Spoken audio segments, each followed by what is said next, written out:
This video is actually useful for FastAPI, that is a Python's based API framework that is super fast, reliable, and efficient. And we're going to use Prisma ORM as our object relational mapper so that we can work with our Prisma ORM and MongoDB database very easily and communicate with it, and as well as building our business logic. And the question arises why I have chosen the FastAPI as a REST API development in this particular video. Because it is extremely fast, reliable, and modern Python-based API framework. Now, why I have chosen this? Basically, it is a very asynchronous, it is a non-blocking architecture. It features asynchronous operations in Python that would be really useful for complex data processing tasks, or if you have thousands of millions of requests per day you need to handle, you need to make sure you have a non-blocking architecture. And Node.js also follows this. That's why Node.js is really fast. And that's why it has a better performance if you want to build complex REST API or integrate AI into it, because FastAPI is really useful for Python's API development and integrate AI into it. And thirdly, it has the type safety feature. If you want to use Pydantic model, it uses different kind of type safety for your integer data, for your string data, for your boolean. It will just type safety for you. And building an API with type safety is super important, because when you make a mistake, it will gonna show you what the mistake that you have done. And another thing is, it has a rich Swagger UI documentation for API testing that is really awesome, and it works like a charm. You don't need to use any other API testing tool like Postman or any other thing. It has a rich documentation for it. And ultimately, as a Next.js developer currently I am, or React developer, or any other developer for front-end developer, you can use it for building your AI services. Like I want to build SEO applications with Python's language models, or I want to build something that with my own dataset machine learning model I want to integrate into our Next.js application. Then we're going to build this API service, the FastAPI, because it handles the Python's operations and Python's AI features really well. Then we can integrate this API into our Next.js application. So for this is also very important. So that's why I'm just guiding you through to this AI application building using this thing. And then if you just look at the architecture of our applications, and it is a modular architecture that I have followed. This is the FastAPI REST API development, and it has different kinds of module like product services. You can have different kind of services layer. We have a product router that handles get, post, put request and send you response based on some actions.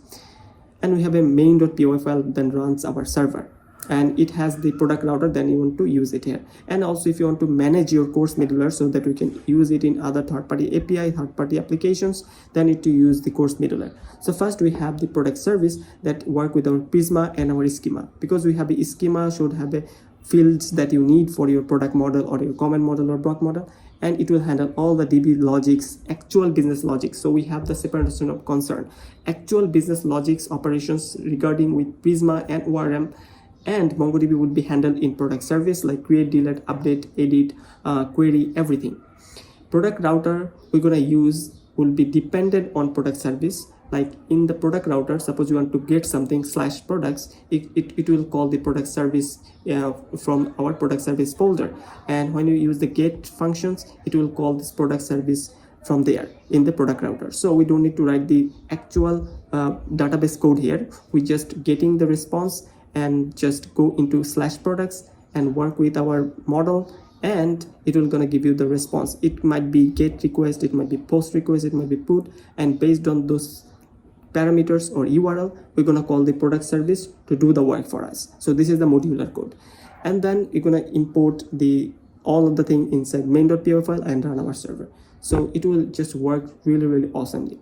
So if we just join the code, you will understand it more perfectly. So now if I want to talk about the rich documentation API, you will see that how well it is documented for get by ID, for post, put, delete, everything you're gonna manage here. And the rich documentation feature is awesome, and it is one of the best feature of FastAPI.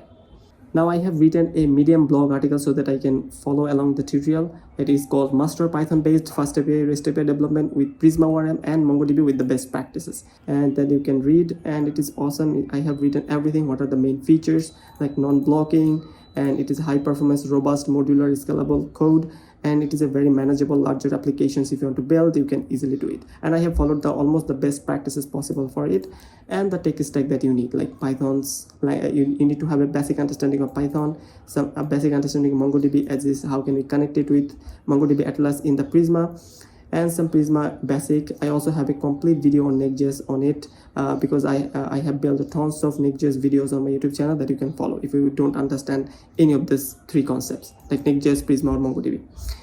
And some educational prerequisites is Python's class, because I'm going to use OOP, because this is a really modular code. If you want to make your code modular, you must to use the Python OOP or class-based features. And then you need to understand the functions, because each route we're going to call these functions, so you need to understand the functions. Loops is definitely needed for, and dictionaries, because everything in Python is dictionary. Like in JavaScript we need to use like key value pair, which is JSON, but here key value pair is actually dictionary. And we need to use the list comprehension, because we need to loop through it through the dictionary and add everything in a list. So that's why list comprehension is important. And some MongoDB setup, migration, how we're going to query it, everything is really needed. And this is the thing that I have written here, the how I modularize the code. Prisma ORM to handle for product model in the DB, and schema is your product schema or your model schema and fields that you need.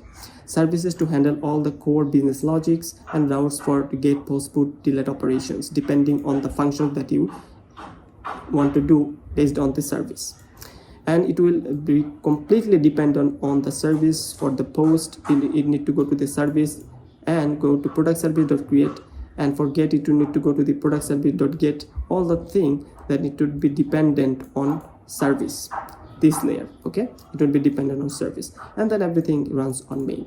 And this is the basic understanding on how the file structure is there, and this is the workflow that I'm gonna follow. So if I just go into our FastAPI projects, and here we're gonna we have a folder called FastAPI tutorial. I'm gonna open it inside our VS Code editor, and you're gonna use any of your code editor if you like. The first work is our environment setup. So let's check it out, how we can do this. So first we're gonna check our Python dash version. It is Python 3.9.5. If you haven't installed this, you need to go into the Python org here, and you make sure you download these latest packages from here, okay, and you make sure you have the environment variable set up, okay. After checking the Python version, we need to create our environment variable, so that is the most important. So for that, write Python -m and venv, and this is to install venv or environment variable. If you want to create .venv, you can name it anything. I'm just naming it. You can name it API, okay, but I'm just naming it venv. So if you don't understand it, if we go to virtual environment setup inside the FastAPI, the documentation is really awesome. You need to install like this Python -m and then venv.venv. This is the virtual environment setup, okay. Then you're gonna, if you are Windows, you need to use source.venv/activate. You can just copy this thing and paste this out, because in venv, as you can see, we have a script file and we have activate, okay. So this is the thing that we need to run. So after you run this, if you just clear it out, you see .venv. Now we are in the virtual environment. Now you don't have to touch anything, okay, inside here. So now I'm gonna make a new directory, mkdir, and I'm gonna name it like products API for YouTube, okay. So I'm gonna make a new product directory, products API YouTube, and you can name it FastAPI or whatever. So here I need to go inside cd products API YouTube, and now inside this directory, and here here we need to create touch main.py file, okay. So if I just run this, as you can see, this is our main.py file where I'm going to run our server. So that is the most important part. And we're going to create one more thing, which is touch requirements.txt file. Here I'm gonna just list out all the things that we need. We need FastAPI, we need to install it, and we need UVIcorn to run our server. This is a very fast server that runs on 8000 port that will be working as your server for your FastAPI. So that is very essential. And Pydantic. And Pydantic is essential because all of your schema models or like product model would be like work as your Pydantic model. Okay, and this is the thing that you need to work on if you want to work with Prisma ORM into Pydantic model. This is the thing that you need to work on. Later we're going to understand more about it. By Pydantic model is really important for your product schema or to work with product model with our Prisma ORM. So that is the most important part. Everything in like FastAPI would be converted, every model should be converted into Pydantic model, otherwise it will not work. So this is supremely important. And then we need Prisma. Okay, so these are the four essential things that you need to work on. And save this thing, and now you can just install. So make sure you have a pip install -r requirements.txt. just install every single package that is listed here. You can also do it pip install FastAPI, pip install EVIcon, pip install Pydantic, Prisma, like this. But this is the best approach, how you're gonna just list it out in a requirement.txt and install everything here. So now if we just check into venv, and here I'm gonna check lib, and here you're gonna see we have all the Prisma, all the Pydantic core and Starlet, EVIcon, everything is installed here, like lib/site packages. And this is the script that is used to run this virtual environment. So everything is set up properly. We have created a directory that will handle every single file that we need. Now make sure we need to create a new folder that will handle our like schemas, and here I'm gonna write product. This should be our product schema.py. It will handle all our product schema.py file, so that we can work with our DB operations and create this model. And then we need to work on here new folder. Here you're gonna create our services, that will be the most important folder, and here we're gonna write all of our logics, so that's supremely important. And we're gonna write product_service.py file, and then create another folder that will handle our routers. Okay, and it will have product_routers.py. So everything we're doing, we're just following these steps. We're going to create everything: router, service, schemas, and main.py file. Every single thing is taken from here. Okay, so all of your code and all of your documentation would be given in this Medium blog, and even the GitHub code and everything would be there, so you don't have to worry about it, any of this stuff. So our routers is done, main.py is done, schemas is done. One more thing, we need to work with our Prisma. So we need to set up our Prisma, because this is the first modeling that we're gonna use. So here you can write Prisma init. So as you can see, when you just run Prisma init, it has a Prisma schema.prisma file here. So that is supremely important. And then we need to work with this file, and make sure you generate client. This is not JS, this is Python project, so this should be py.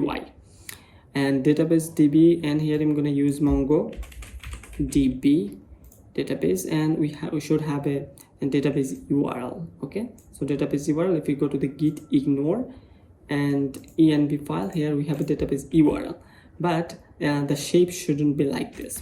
Okay, shape would be different. So if I just save everything, and here if we just write env file, our database URL. So let me copy it from another project and show you guys. In the env, we have the database URL, that is MongoDB Atlas database, and here would be like the URL should be MongoDB plus srv//username. You will have your own password, and you will have your cluster name. This should be same as after slash mongodb.net/. We have the same name, this cluster name, and we have the retry writes true and majority. So make sure your pattern should be like this if you want to work with it. If you want to have a detailed understanding, you can work with Prisma and Python FastAPI. So if you just write this, and here you will see all the documentation, what you have to do.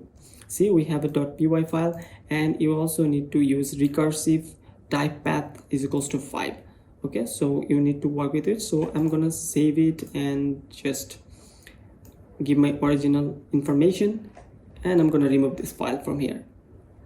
Okay, so I have added my original information in the env file because this is really private, and going to schema.prisma file, and here I can add this recursive type depth is equals to 5. Okay, and make sure you have a Prisma client -py, so that is the documentation they have given. Okay, and then you can make your model user post or whatever you like. That is very easy to install. Okay, if you don't have installed Prisma, if you want to use it for global, you can do this. For Prisma DB push, if you want to migrate your data model to the DB, you can do this.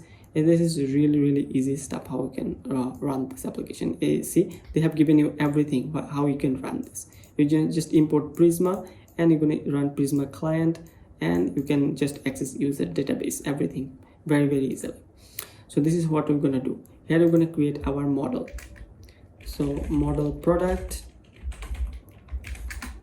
Okay, so it will have a ID, and it would be variable, like it would have a string ID definitely, and we're gonna write @id and default. It would be auto generated. It will generate the ID automatically, and you need to map it. So why the map is important? Because MongoDB gives ID like underscore ID. It is underscore ID, it is not normal ID. So we have to map it, and DB object ID. Okay, and this should be like object ID database. It will work as an object ID. So why the mapping? Because the MongoDB gives our object like ID as underscore ID. It is not normal ID. You need to map this ID into normal ID. So that is the thing that you need. So then we need an title, and that should be a string, and that is essential part. And then we need category, and just zoom it a little bit so that you will understand it perfectly. And category should be a string. And then we have a price, and price should be float or decimal, and this is supremely important. And then we have the description, and description should be like a string. That is very crucial. If you want to keep it optional, just do it. Okay, then we can write created at, updated at, just normal stuff. So I'm just keeping it simple. If you want to add like created at, you can add like date time, and you're gonna write created default. Here you're gonna write default now. Okay, when it is created at. But I'm just keeping it very simple for you to understand, so there are no timestamp here. Description, price, category, title, ID. When I'm going to implement the image upload feature or delete feature, then I'm going to work with the image model as well, and I also show you how you're gonna update your model based on it. So our product model creation is done. I hope you understand everything properly now. So now you need to just install it and go to MongoDB Compass and FastAPI, and just connect and just give this database URL that we have in the env file, that environment variable. You need to set it up, and at this moment we don't have any model called product, but now it will handle Prisma generate. Okay, so once you are done with your model creation in Prisma, you just write Prisma generate. It will generate this for you. If we just go and refresh this, it will work beautifully.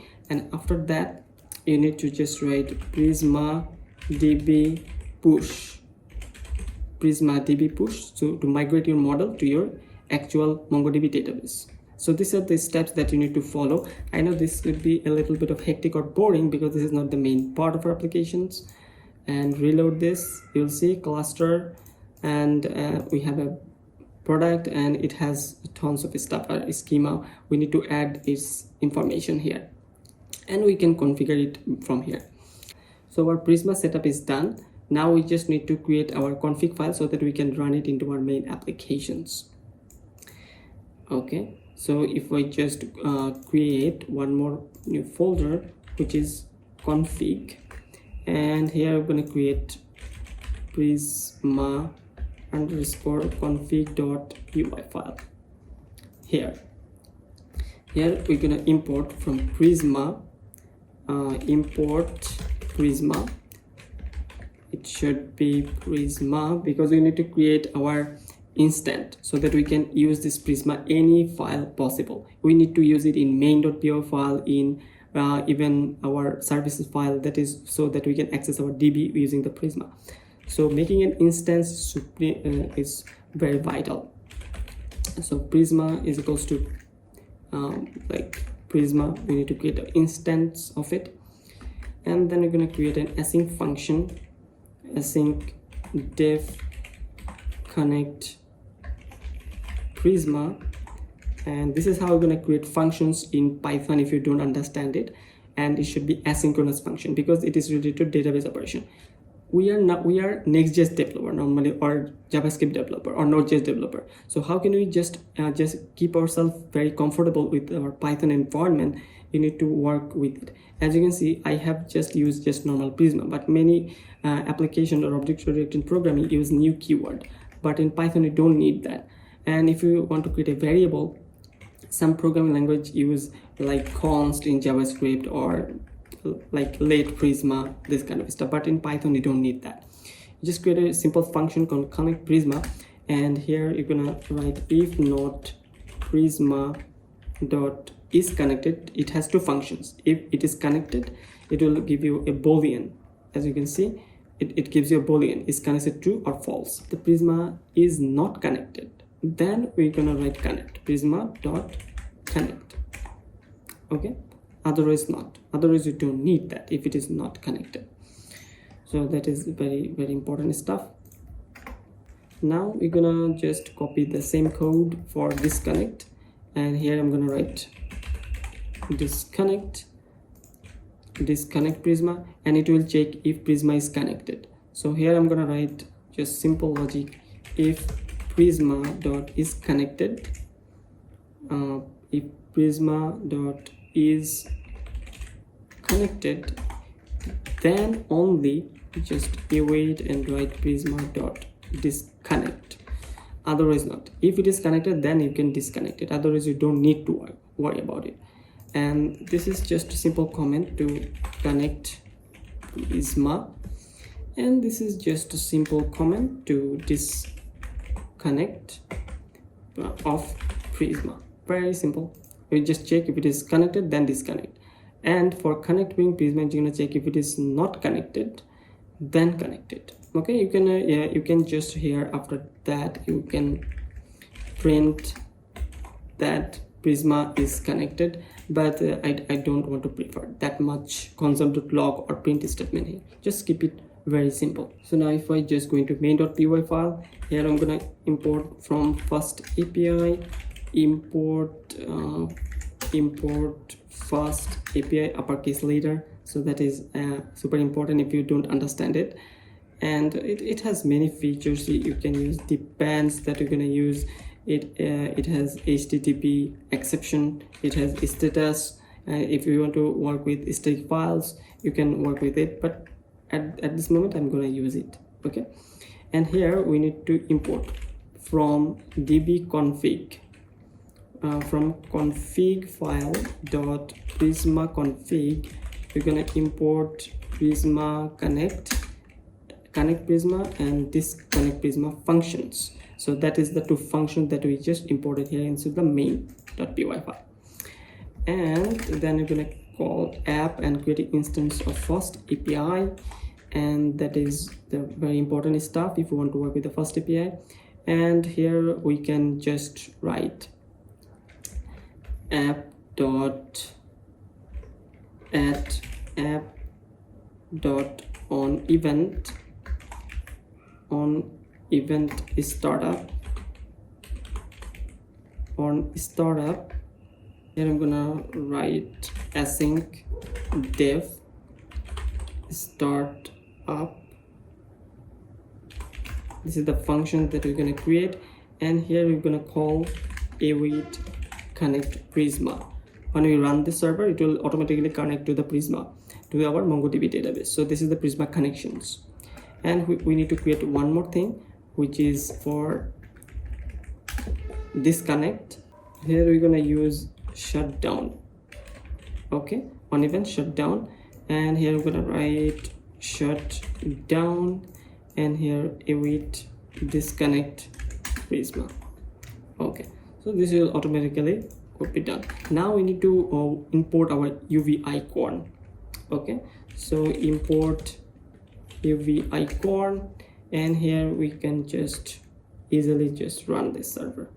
Here to run this, we're gonna write if underscore underscore name so underscore underscore main, and here you write UV icon dot run, and here we need to pass the applications like this app that we need to run, and we need to host this. Our host name should be 127.0.0.1. This is working as our local host, and on which port, like 8000, it can be any port, 8001, 8002, whatever.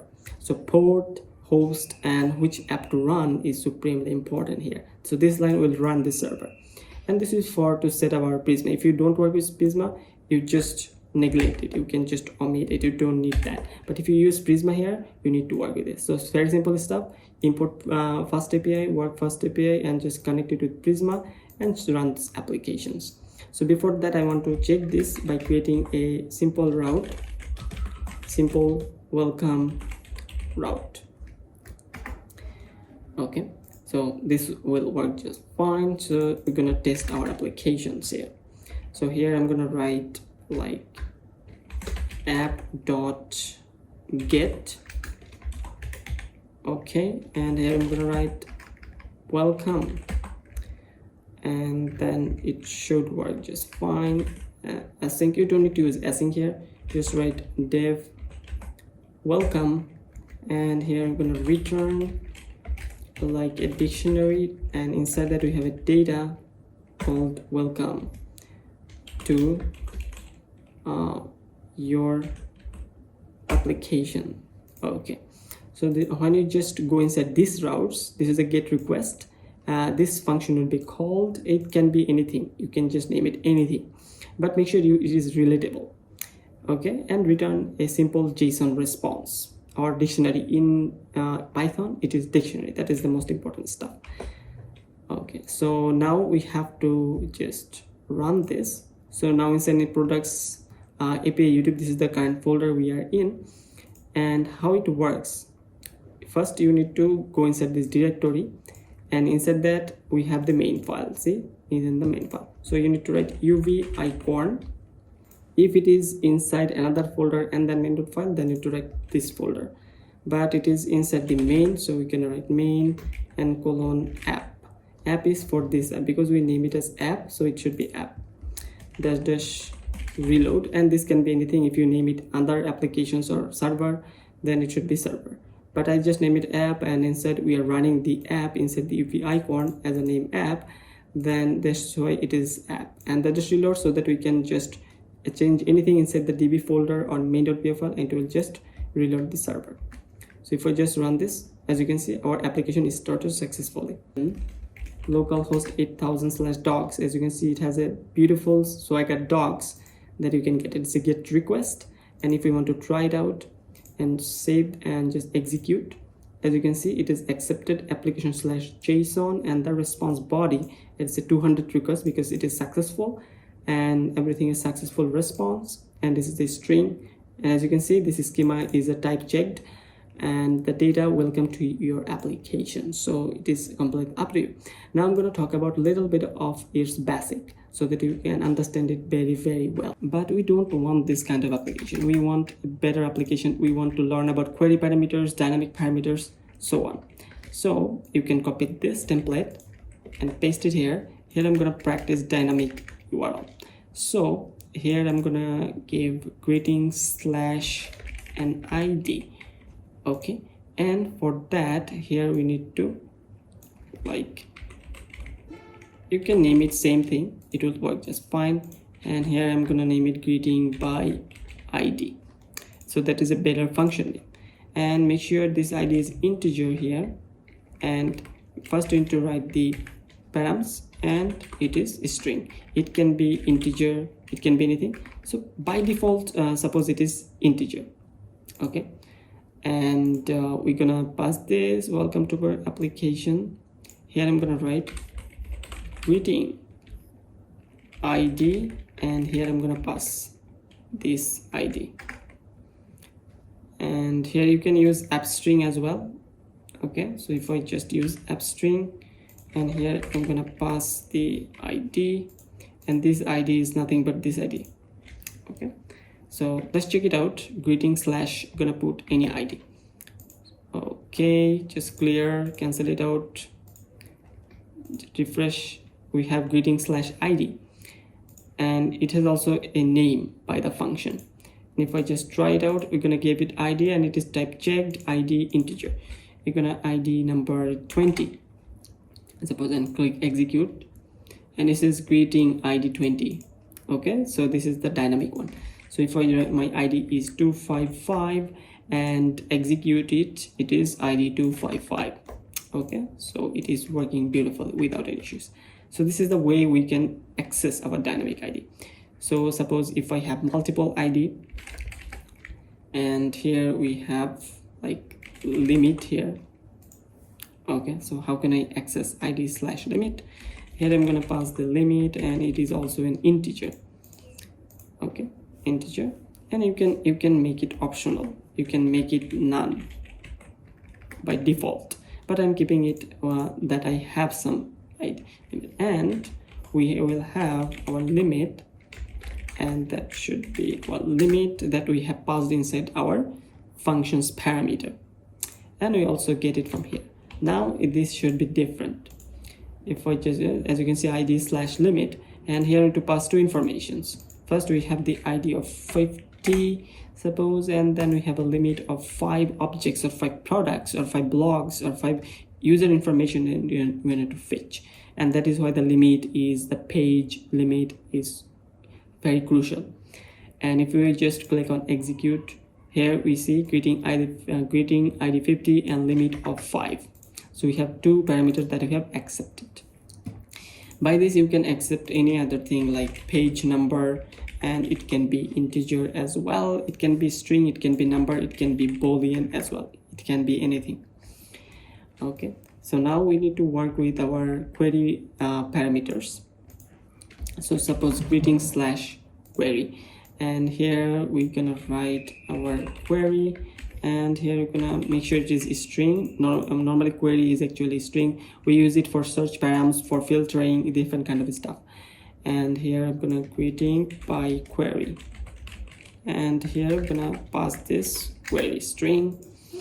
Okay, and if I go greeting slash query, it will just get the query, and this query should be a string because we haven't passed any dynamic params. It is not like that I am passing any query here. It is not like that. It's simple. I'm just writing query. This is a simple string get request. I'm just using greeting slash query.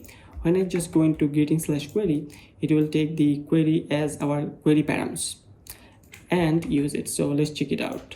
Greeting ID by query. Okay, save this and refresh this, and if I just run this, as you can see, now it's turned into query string. If I just try it out and query my name, okay, and just as you can see, greeting by query, and greeting by query, and it will give us the whatever the query string that we have accessed or passed instead of our functions, we can see it here, and what will pass. Okay, and this should be printed here, and this should be our query string. You don't need to write that query here. This is not useful at all. You just save that thing, it will also work. So our 2 URLs should be same, so we can just write a slash here and just run this. See, now it's a different one, and just try it out. It should be laptop, and just execute and query laptop, whatever we queried for. So this is the thing, how we're gonna work with our search filter and filtering. So these are the stuff that is so useful, and make sure you don't write the same URL params, so that would be really conflicting. You can name the same, You can name this same as welcome as well, it will work, but make sure that you have a proper name so that you can understand it. So everything is working beautifully. We don't need to worry about it. If we have two things like we have slash product slash ID, here we have a dynamic ID, and we will have our query params as well. First it need to take this dynamic params. Okay, so this is the first precedence. So ID can be integer or string, and then we're gonna take the query params. Okay, and greeting and product. First we need to print product ID. Okay, and we're gonna print the ID, and our query is whatever the query that we pass. So if I just go inside here and refresh, and here we have slash ID, product slash ID. See, if we just try it out, we need to pass some ID like product ID of 20 or product ID of 10, and query params like smartphone. Then we're gonna execute. See, our product ID of 10 and query smartphone, and a product ID of 10 and smartphone. So it handle query parameters and the dynamic params easily, but make sure that dynamic params should have precedence. If I have a like limit here, limit, it should be limit here because it has the first precedence, and then we have the query params. So that is the way we work. So keeping it aside, so this is just for testing. Now I need to make sure our application works on different kinds of ways. Like if you want to work with our schema services and make our routes, it should work everything beautifully. So first we need to work with our services so that our code becomes so modular. So to work with our product services, make sure we create our schemas, and we need to build our product model so that we can work with our Prisma ORM to fetch data, get data, put data, and upload data, everything inside our product service that handles everything, our code operations and the business logics. So for that we need this product Prisma or the product schema. It can be comment schema, it can be any schema. So here I'm gonna use from Pydantic. I already told you in the requirements.25 is Pydantic is supremely important. If a Pydantic import base model, so Pydantic is important if you want to create a class like item, products, is name, and its description, float, text, tags. So this is the thing that is important. Everything inside FastAPI is Pydantic model if you want to work with it, and dictionaries. Okay, so everything would be converted into Pydantic model. So it has different kind of Python 3.9 version, 10 version, everything has different way. So you need to work with it. So this is the default update. Before we need to use Pydantic model, but now we need to use model.dump. So it will convert every single dictionaries and every single objects that we get from our DB into a Pydantic model. So see, item.model, and I'm gonna exclude unset is equal to true. So that is the way how we're gonna work with it. Previously we need to use .dict for compatibility with Pydantic version 1, but now we need to use model dump if you want to use in Pydantic. So we need to work with our Pydantic and learn about it. So we need to work with it beautifully here. So from Pydantic, import base model. Okay, this is the base model that we're gonna use. And then from typing, so from typing we need to import optional because we may have our optional fields as well. And from datetime import datetime if you want to work with created and updated for datetime fields, but at this moment I don't need that. So we're going to work with object oriented way to work with it. So first we need to create our product base model, product base that will inherit every single thing from our base model. That is how we're going to work with extends like class product extends base model. So here in Java or C#, we're going to use this thing. It is just an extending this. Okay, and now it will handle title, and there should be string, and this is not optional, it is important. And title, category, it should be string, and then we have a price, and this should be a float, and then we have a description, and it should be optional. So that's why we need optional property, and they should be optional string, or you can say none.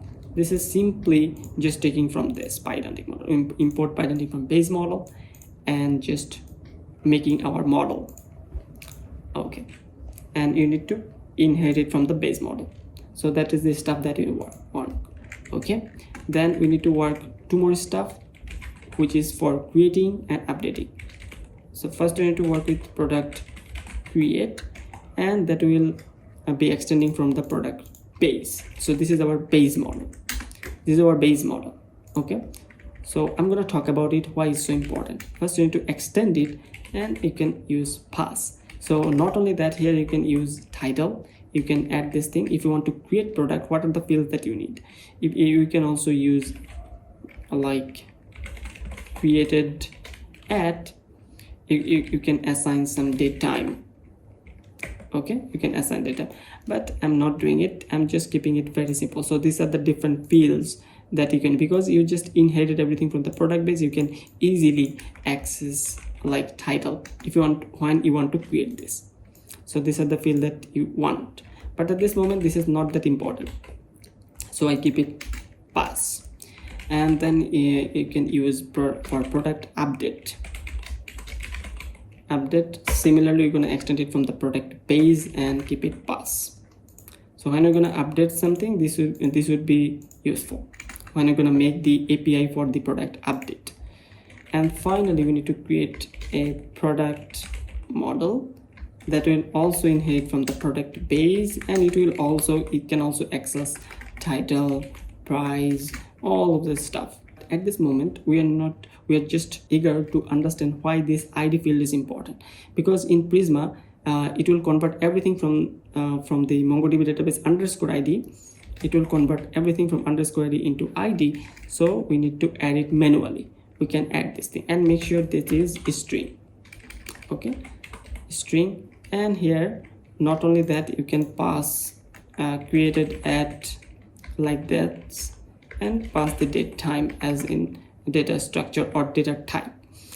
And here if you want to add other stuff, you can add this, but you can access anything. This has every field like title as well, because you have inherited everything from the product base. Class config, that is important. In the class config, we have ORM model, ORM underscore model, ORM mode. We're gonna use is equals to true. ORM mode is equals to true. We're gonna use this thing. Okay, so this is the setup that you have to use. We're gonna use it for product update, for create, because these are the same thing. These are the same field. We don't have any extra field for creating it. We don't have any extra field for updating it. So this you can just make it as dummy or simple stuff. But this product is important if you want to add this ID, because these are the things that would be generated when you upload anything to the database, or after when you're creating anything, this ID would be added to this title, category, price, and description. If you don't add it, it will have some problem. So make sure you just add every single thing.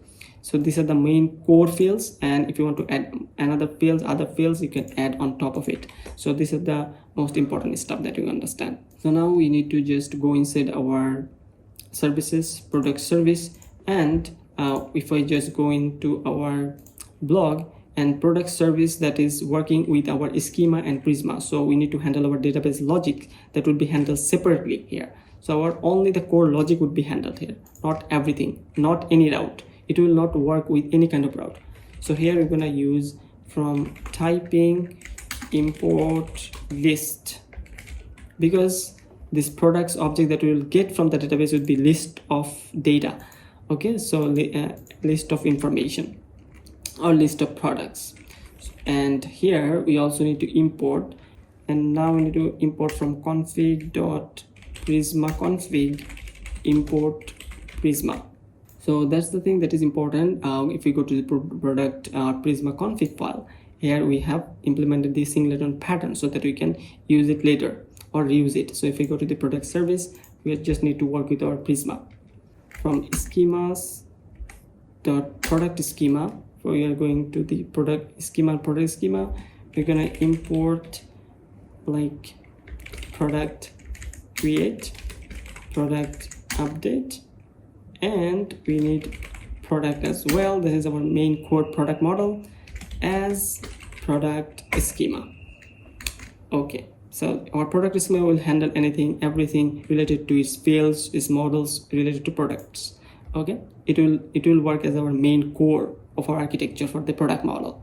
Then we're gonna create a class that is again object oriented way. We're gonna use this because that would be super modular. So product service, we're gonna name it product service. It can be anything. You can name it anything. You can name it for, like, we have a comment model. You're gonna use a new file and you're gonna write comment service.py file, and you're gonna handle those things. But I don't need this at this moment.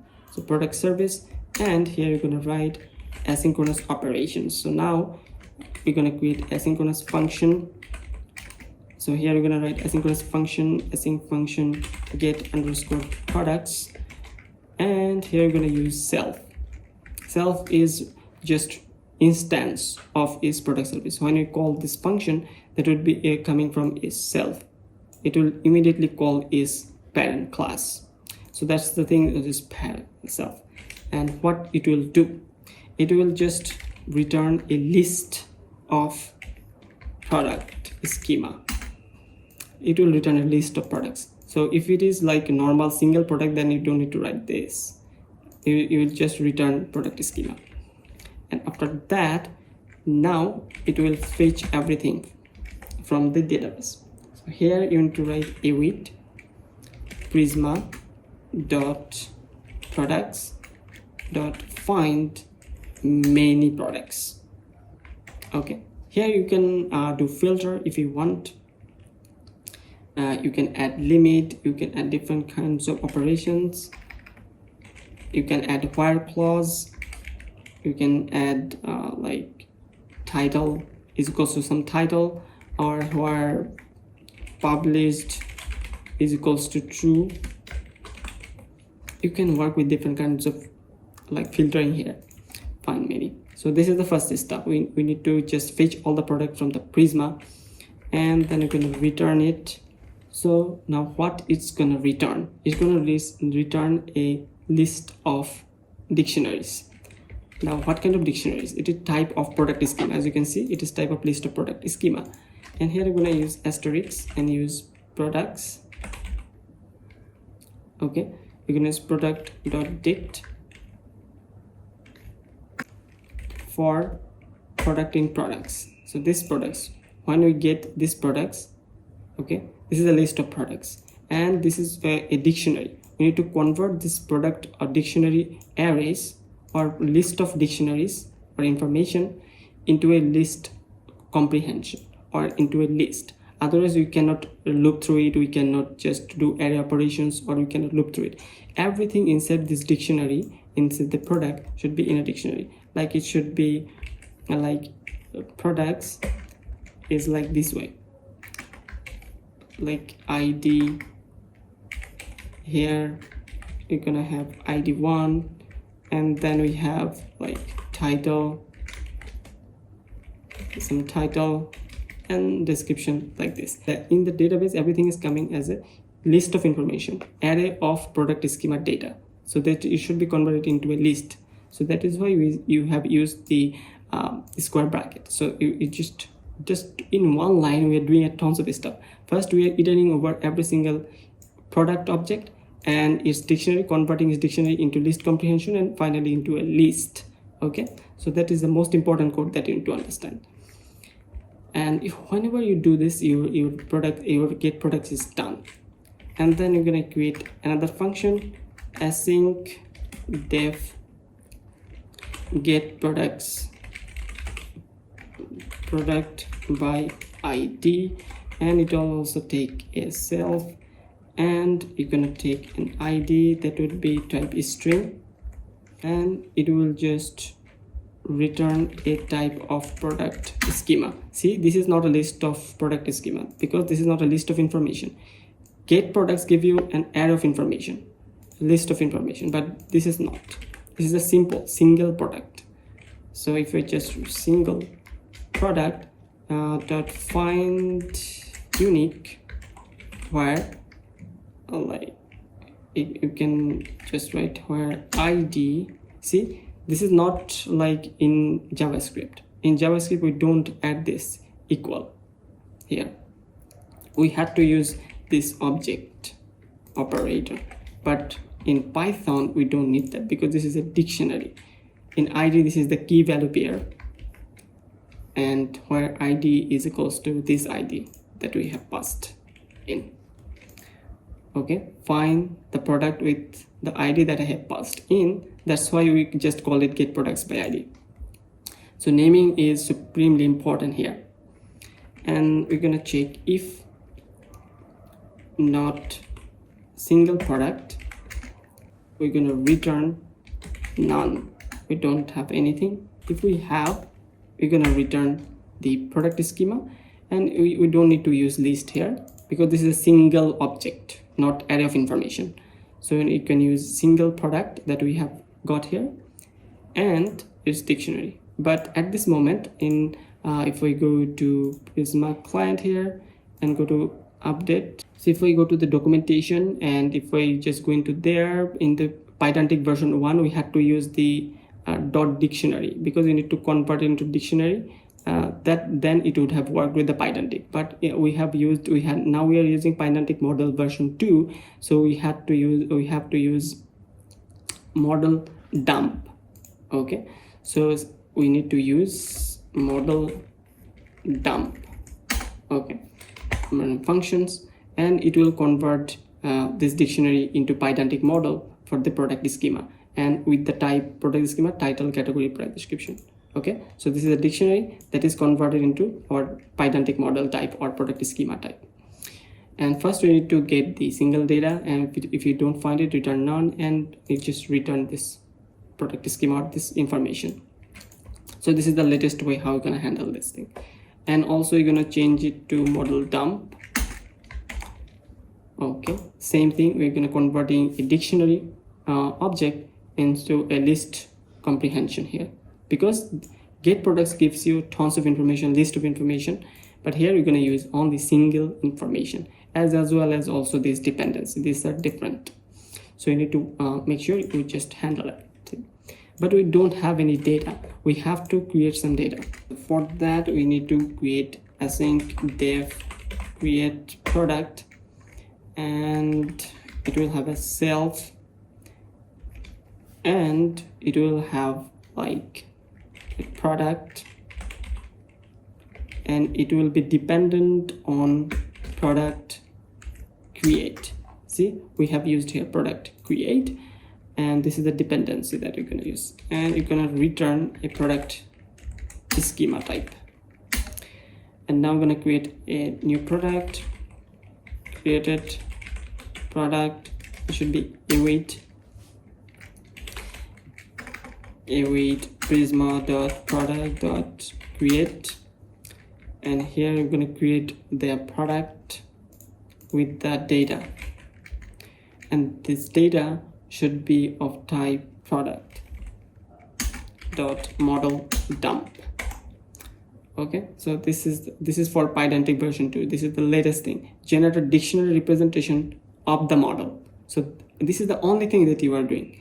This product model is actually a dictionary, so this is the information that you need to pass inside our database. So see, optionally say specifying which field to include or exclude. You can do this stuff. That is very easy stuff. Now I'm going to return this thing as we have created a single product, so we don't need to worry too much about it. We're going to return this created product dot model dump.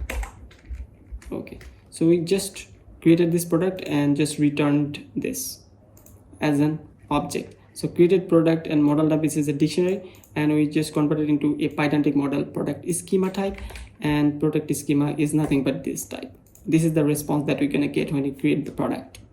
So this is the simplest way of the code that we are doing. So now we can do it for the like update product.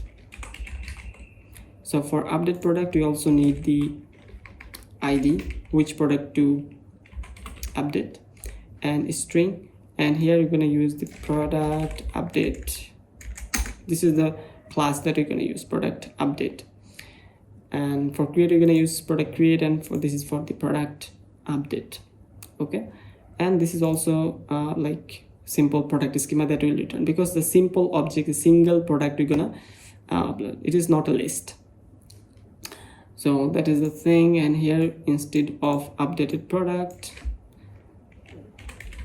I'm gonna write like product.update, and here I'm gonna copy this thing, then where ID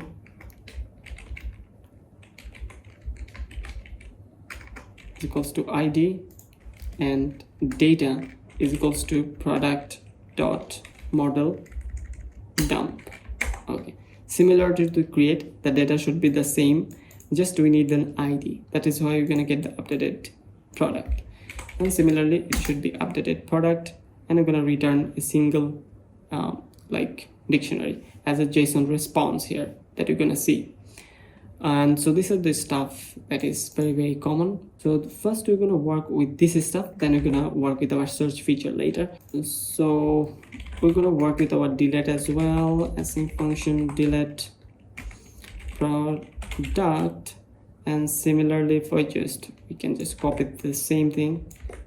We can delete the product, and we also need an ID, and we don't need anything here. So delete is really simple. We just need the ID which you want to delete, and you're gonna return a simple product schema, or here I'm gonna write deleted product, and here I'm gonna write prisma.product.delete, where ID is equals to ID or product ID deleted product, and I'm gonna just write it deleted product.model dump as a response, which one I have deleted. Or you can write simple or just a string, return a string product has deleted successfully, but we are not doing it here. We're just returning it so that we're going to use it inside our core like routers.py file. So we have to use the delete product that we're going to call inside our router, not here. This is the simple service that just work with our code feature. Now our services is done with the code operations, except for the search query parameters and search query filters.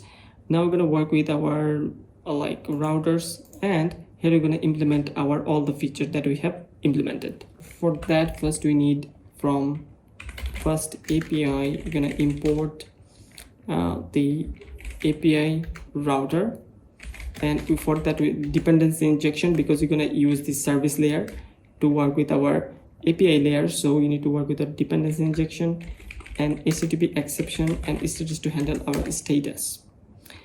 And from typing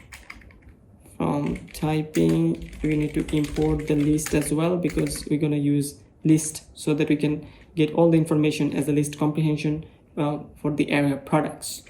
From services dot product services, we're going to import product service that we have created here. We just need to use it into our product services. This is the main thing that we need to do. We just import a typing product service, our API router depends, HTTP exception, whatever you need for our core features, like this thing. This is our product router that we are working. Here we're going to implement get, post, put, delete operations. So this is the main file that will handle everything. We need to import from schemas.product schemas, import product and product create and product update, import logging so that we can see the logger. So that's really important stuff. So logger is equals to logging dot get logger, here we can use our logger here. So here I'm gonna import the router as API router, and now we can handle it. Router dot get,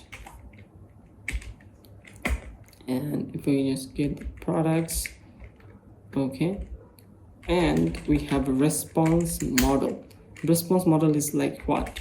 It is a list of products, okay, list of products, and status code should be status.200 okay. So when this is successful, when you go into /products, and it will go and ask for the response model of products, and if the status is successful, it will just return HTTP_200 okay as a response. So now we're gonna create a function, async function get products. Like if I just write product service, it will be dependent on completely on product service. And how we can write it? It will write depends. So what is actually going here? It's going to return as a list of products, because that's why the response model is here. So what kind of response is going to give? A list of information, not list of products.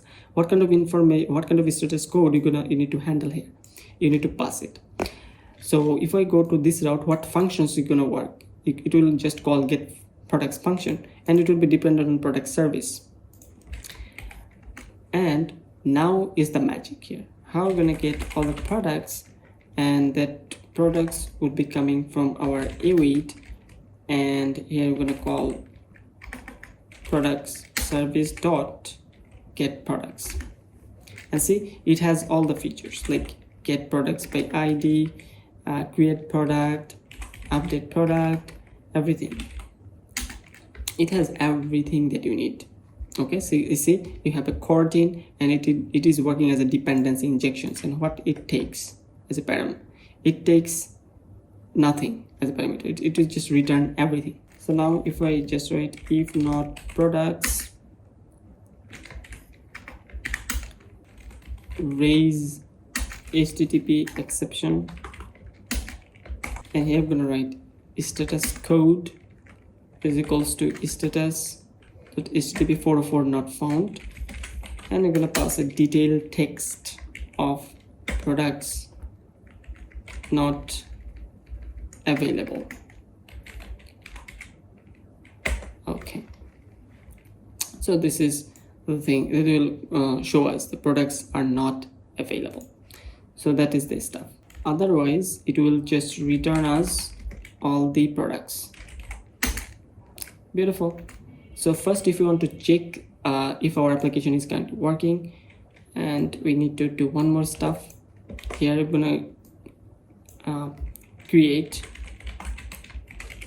product, and it would be dependent on this thing. So I just copied the same code, and so for creating it we need to work on another stuff. One is product here, and it should be product create. That would be dependent on when you want to create something, and we will also be dependent on product service, because product service we're gonna work with it. So if I just created product, and it will just call product service dot create product, and it will take a product. Okay, so we have to pass this thing, and we need to pass the product. So then we can pass the logger.info and product created successfully, and here we're gonna write created product. That is, so first we are just calling product service and create product and passing the product that is of type product create. So for creating, these are the parameters that you need to pass, okay, and which we are dependent on. And also we need to write router dot post instead of get, and here I'm gonna read product slash create, and we're gonna use response model product create, and I'm gonna use HTTP code of 1, HTTP 201 created. So for creating it, we're gonna use HTTP code of 201 created, and we're gonna dependent on this response model product create. when you just create anything. And then the simple logic, just add this product inside our create product model, product service, and it will just create just simple log and just return this created product as a response. So this is the basic stuff that you're going to work on. So now we need to import routers. So routers dot product routers, import router as product router. So we are importing, if I just go to product router, so this is the route file. If I just go to product routers, here we have done everything. As you see, this is the router that we need to just import it into our main so that it remains modular. Suppose we have like 5 type of routers. One is for like review router. One is for user router. We can import it in different way. Okay, but at this moment we're going to work on product routers. We just import router as product router. So just after the UV control run app, here we're gonna attach this product router. So how can I do that? So app.include router, and it will take this product router, and we're gonna add a prefix /API. Not only that, here you can just write API /version1/products. So this is the root API, but at this moment I'm just keeping it simple, API. And if we go to product routers, and it will go to /API/products, /API/products/create. If you want to create it, /APIs would be added automatically here. So that's why this is the prefix that you're going to use. So now we have added a tons of stuff. So now we're going to check if our application is working or not. So it says no operations defined at spec. So I think I have made some error. So it should be at routers. So that is the most important stuff that I forgot. So now I think it should work just fine. We just refresh. See, it has all the stuff like product/create, product/API. This is the post request, this is the get request. Everything is working. So at this moment, if I just go inside and write here, if I just try it out, it says products not available. So this is the detail that I have passed here. Routers, you see, we see the products are not available. If it is handling the HTTP exception, if it is the products is not there. Okay, otherwise it will return something, but we are just canceling out. We are just checking the edge cases. That is always a good practice.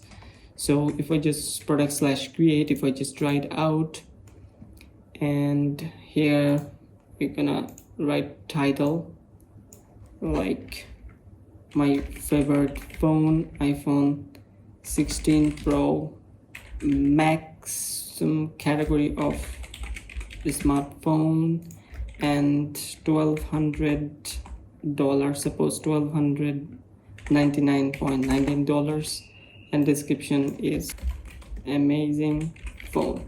So this is the title, category, price, and description field that I have added. And if I just click on execute,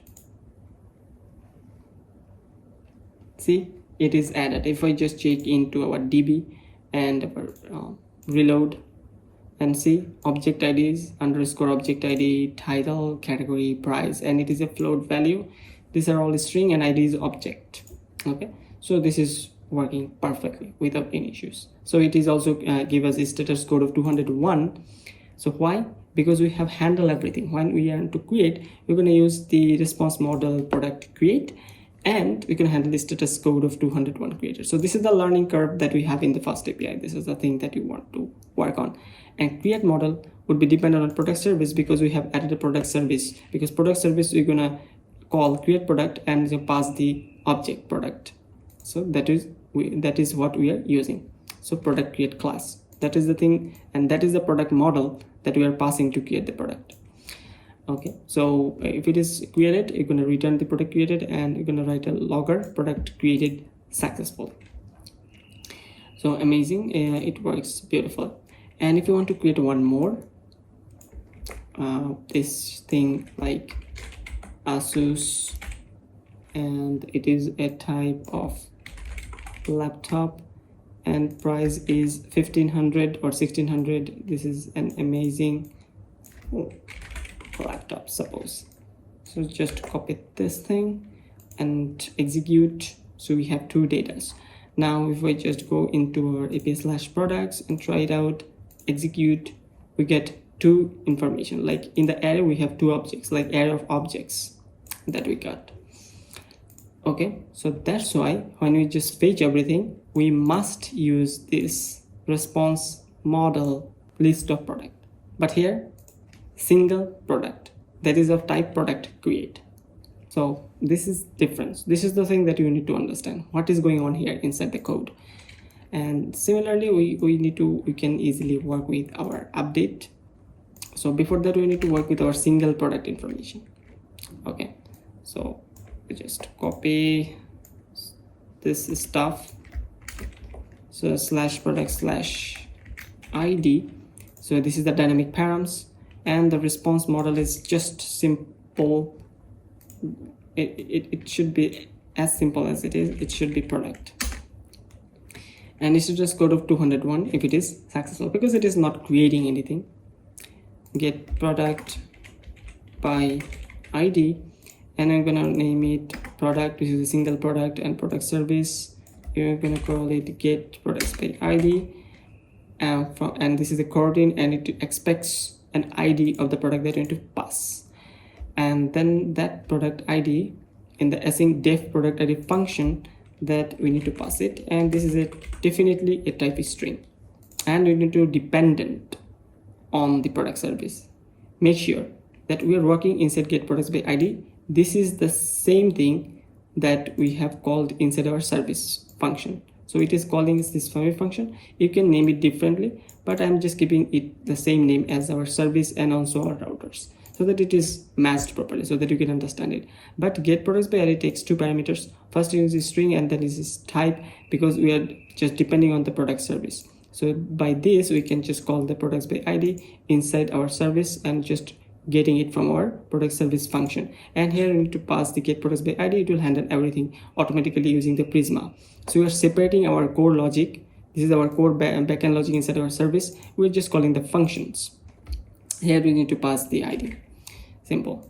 These are the id that we pass, just as it is, but make sure you have to pass it. Okay, so that is stuff. If not product, HTTP exception product not found, not product not found, and we're gonna return the product. This is the single product that we're talking about.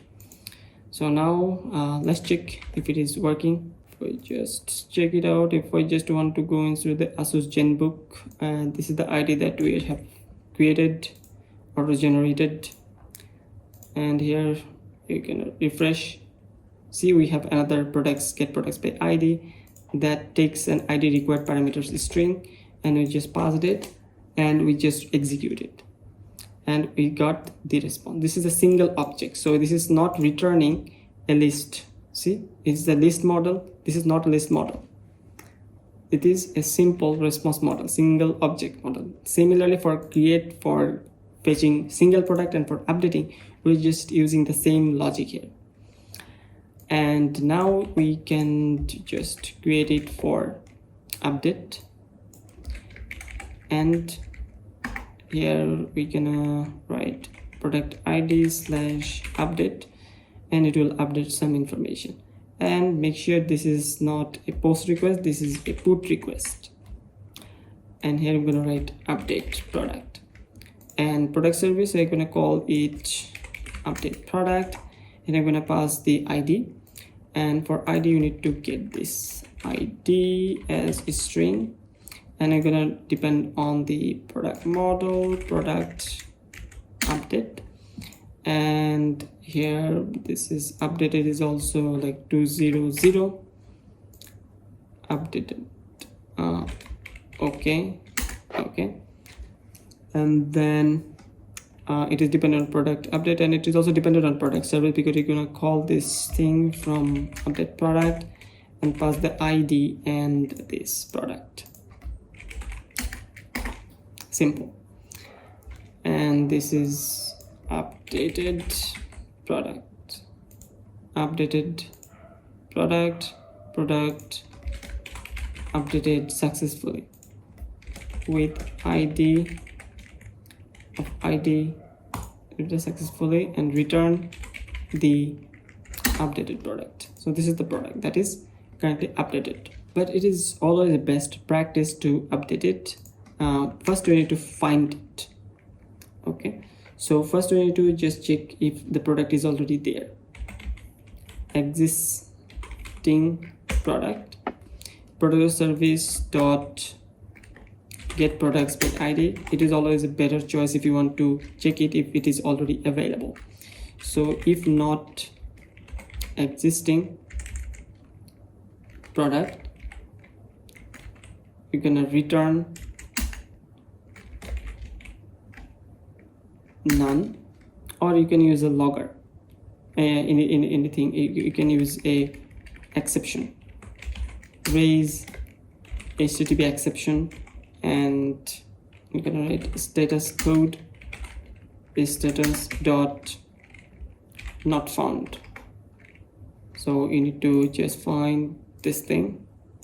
You can copy the same thing if you don't find anything. Product not found, and simple. If it is not existed, then you cannot update it. So after it is done, then you can only update it. Okay, and return as the response. And also you can work with the logger. You can pass some information that it is created successfully. Refresh it. Now we have one more which is updating, and here you're gonna pass thing. So let me copy this from here, try it out, execute. So I want to update it Asus Gen phone. So this is the stuff that I want to update, and here we're gonna go inside our update, and here we need to pass, because this is important. As you can see, it takes a parameter. So this is the ID, and based on that we're gonna update it. So it will ask for it. This is updated, and this is also updated, and price is $2,000.99, and description updated. So we have to check if it is working or not.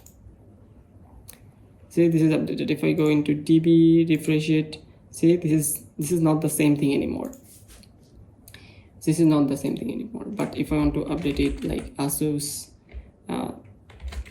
Genbook Pro, or this should be category of laptop, and this is the price. This is awesome laptop.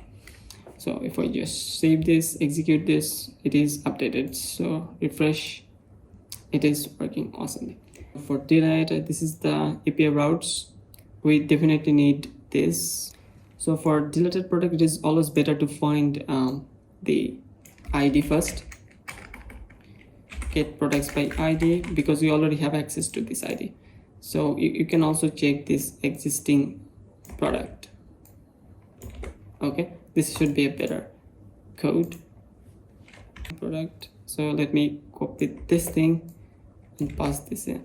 This is just checking if the product by this ID that we have passed is existed. If not existed, then it says product not found, and you can just log it out as well. So I'm not doing it. So after that we can just delete the product. Deleted product is equals to await product service dot delete product. I'm gonna pass the ID. Okay, and then here we can write this logger that product deleted with ID successfully, and return deleted product. So now what we're gonna do, and we're gonna create one more product and check it out. See everything, but I want to delete this thing. So I want to copy this, and here I just want to go inside delete. So if I just refresh, now I see the products id slash delete, and here try it out and execute. See, this is the thing that is deleted. See, this is the slash product slash id slash delete, and this code is successful. Now it is deleted. See, we only have 2 information.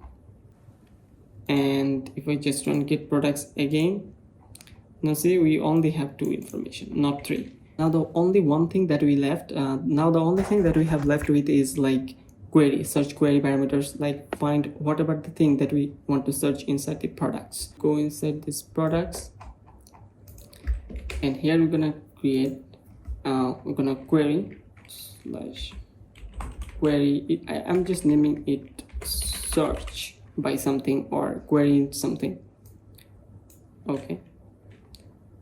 Okay, and get products by query. So this is the query, and we have a list. The response model should be list of products, and if you get this, it should be status code of 200. Okay, but we need to create something called, if we just go into product service, here we need to create it for search query. So get products by query or search query, and it will return a list of product schema. I'm gonna search products dot find many, where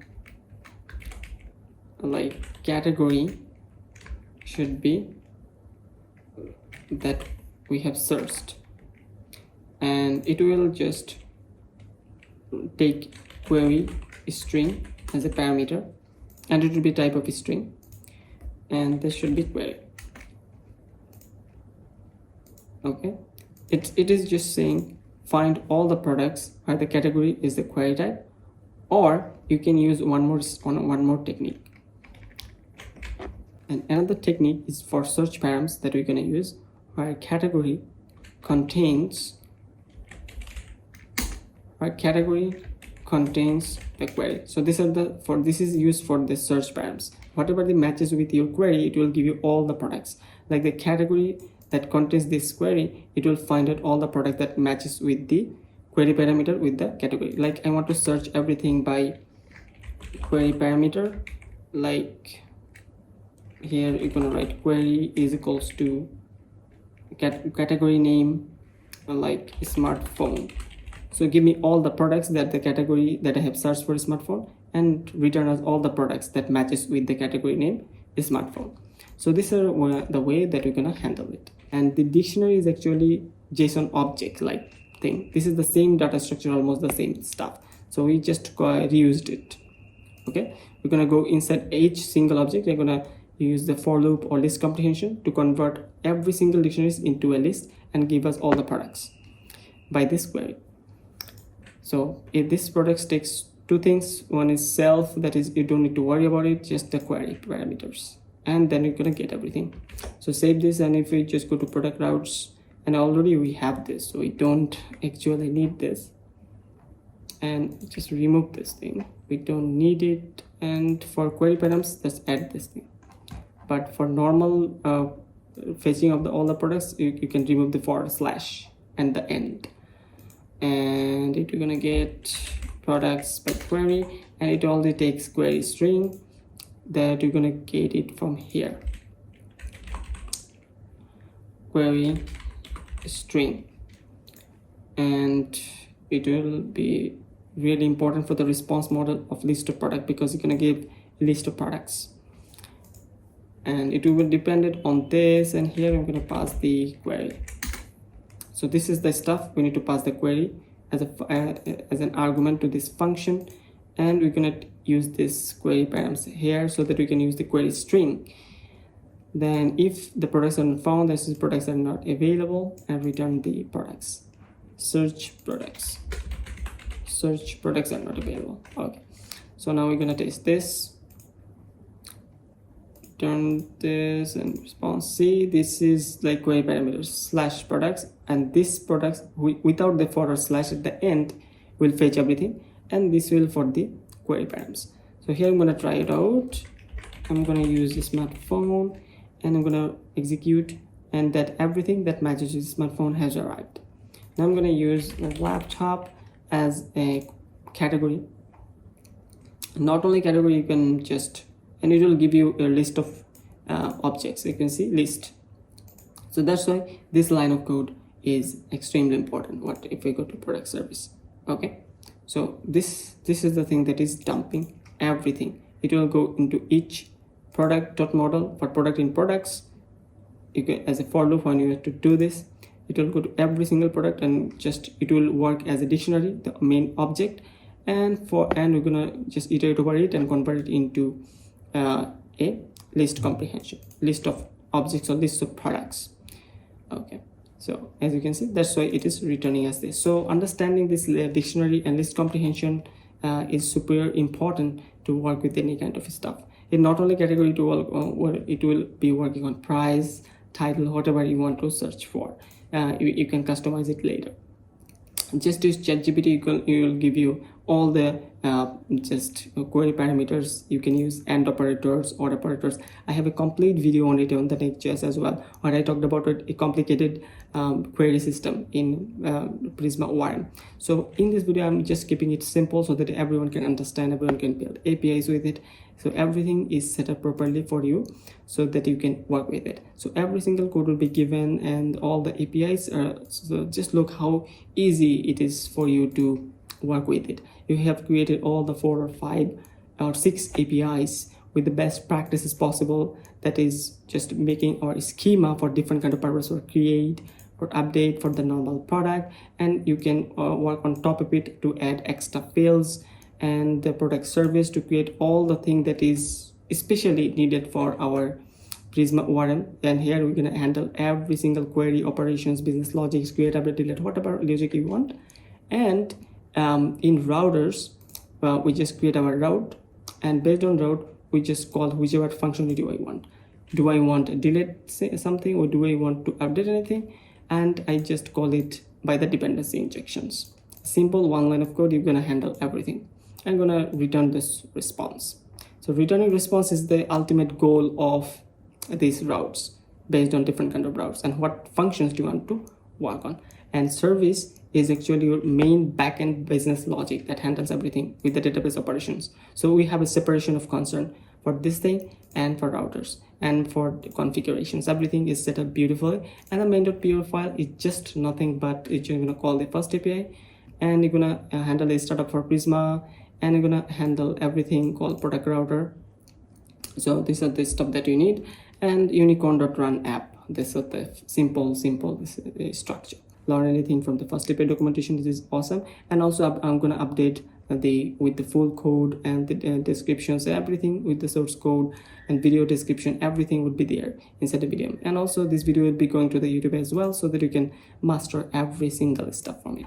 So till then, take care, bye bye. I'll see you in the next video with more awesome and beautiful code with the file upload and the Next.js integration in the next part as well. So till then, take care, bye bye. I'll see you in the next video.